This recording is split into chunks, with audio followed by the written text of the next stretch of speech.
नमस्कार, मैं हूं निकिता और आप देख रहे हैं सत्यहिंदी.com। चलिए एक नजर डालते हैं अब तक की सुर्खियों पर। झारखंड विधानसभा चुनाव के लिए कांग्रेस ने अपने 21 उम्मीदवारों की पहली लिस्ट जारी कर दी है। लिस्ट के मुताबिक पार्टी ने पूर्व आईपीएस अजय कुमार को जमशेदपुर पूर्व सीट से टिकट दिया है। जामताड़ा से डॉक्टर इरफान अंसारी, रामगढ़ से ममता देवी, हजारीबाग से मुन्ना सिंह और जमशेदपुर वेस्ट से बन्ना गुप्ता को टिकट दिया गया है। आपको बता दें कि 81 सीटों वाली झारखंड विधानसभा के लिए 13 और 20 नवंबर को 2 चरणों में वोटिंग होगी और वोटों की गिनती 23 नवंबर को होगी। प्रधानमंत्री नरेंद्र मोदी ब्रिक्स समिट में भाग लेने के लिए रूस के कजान रवाना हो गए हैं। पीएम मोदी ने सोशल मीडिया प्लेटफॉर्म एक्स पर इसकी जानकारी दी। आपको बता दें कि ब्रिक्स का यह 16वां समिट है। उन्होंने अपने पोस्ट में भारत के लिए ब्रिक्स के महत्व का भी जिक्र किया और कहा कि वो इस समिट में कई व्यापक मुद्दों पर चर्चा करने जा रहे हैं। उन्होंने लिखा कि वो इस समिट के दौरान कई नेताओं से भी मुलाकात करेंगे। आपको बता दें कि ब्रिक्स विकासशील अर्थव्यवस्था वाले देशों का गुट है। ब्रिक्स में ब्राजील, रूस, भारत, चीन और साउथ अफ्रीका शामिल हैं। झारखंड विधानसभा चुनाव से पहले भाजपा के 2 पूर्व विधायक लुइस मरांडी और कुणाल सारंगी हेमंत सोरेन के नेतृत्व वाली झारखंड मुक्ति मोर्चा में शामिल हो गए हैं।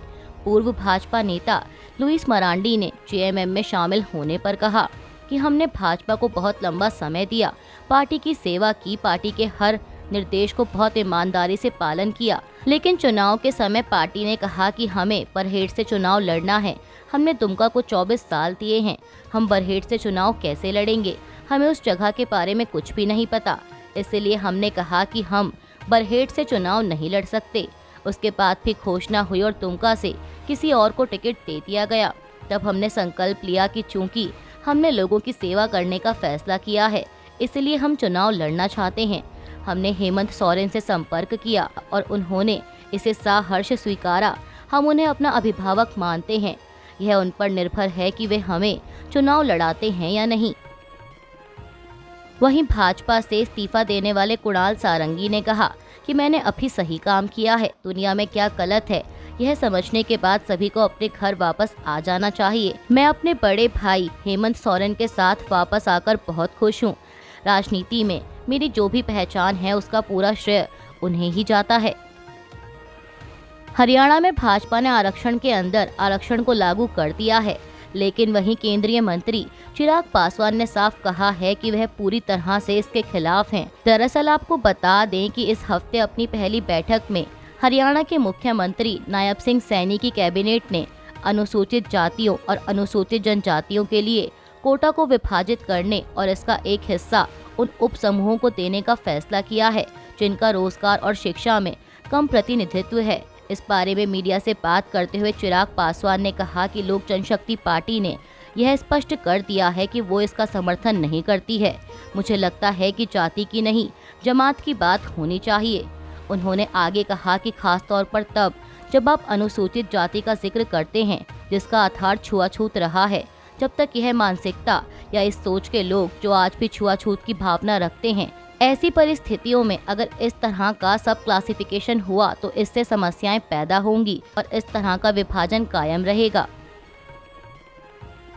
महाराष्ट्र के अकोला में एक चर्चा कार्यक्रम के दौरान स्वराज पार्टी के नेता योगेंद्र यादव के साथ भीड़ की एक झड़प का वीडियो सामने आया है। मीडिया रिपोर्ट्स के मुताबिक कहा जा रहा है कि यह भीड़ जिसने योगेंद्र यादव के साथ मारपीट की कोशिश की, वे वंचित बहुजन अघाड़ी के कार्यकर्ता थे। इस पूरे मामले पर स्वयं प्रतिक्रिया देते हुए योगेंद्र यादव ने कहा कि मीडिया में मैं सुन रहा हूं कि ये वंचित बहुजन अघाड़ी के कार्यकर्ता थे। मैं किसी को नहीं जानता, लेकिन स्थानीय साथियों ने 2-4 नाम लिए हैं। वे वंचित बहुजन अघाड़ी के लोग हैं। योगेंद्र यादव ने बताया कि हमारे एक सहकर्मी ने पूछा कि आप लोगों ने ऐसा क्यों किया। तब एक आदमी ने कहा कि यह साहब का आदेश था। मुझे नहीं पता कि साहब कौन है, लेकिन अगर वंचित बहुजन अघाड़ी के लोगों ने ऐसा किया है तो मुझे बहुत आश्चर्य है। योगेंद्र यादव बहुत छोटा आदमी है।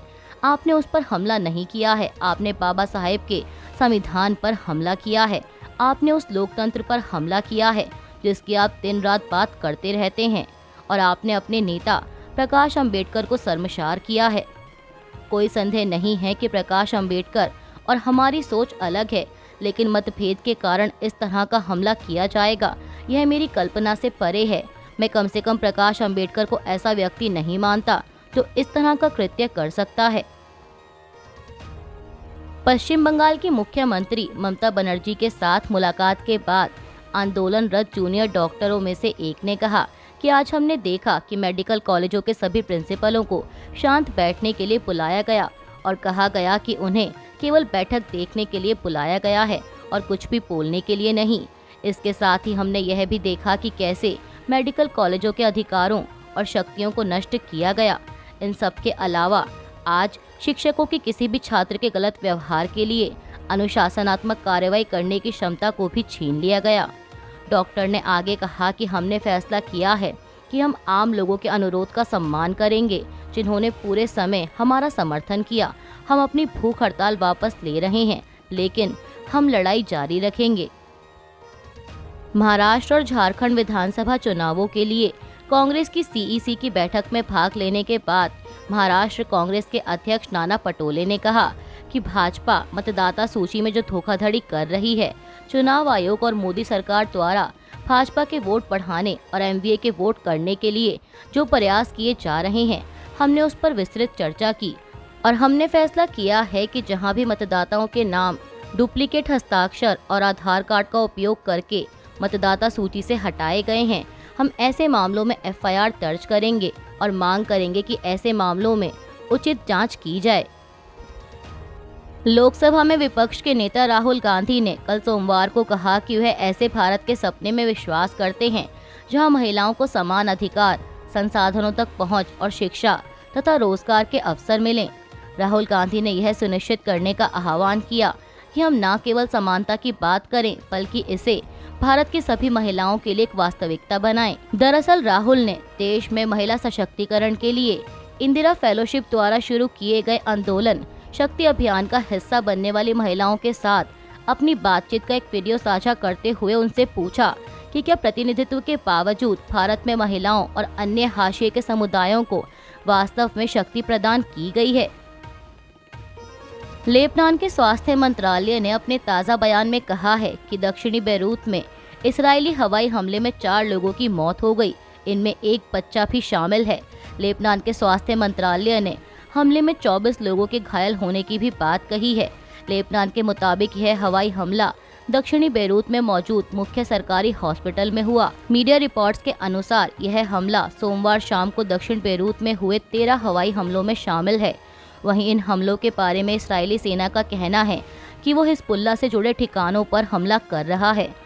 आपको बता दें कि इससे पहले सोमवार को इस्राएल के एक प्रवक्ता ने बेरूत में लोगों को कई जगहों से दूर रहने की चेतावनी दी थी, हालांकि उसमें यह हॉस्पिटल शामिल नहीं था।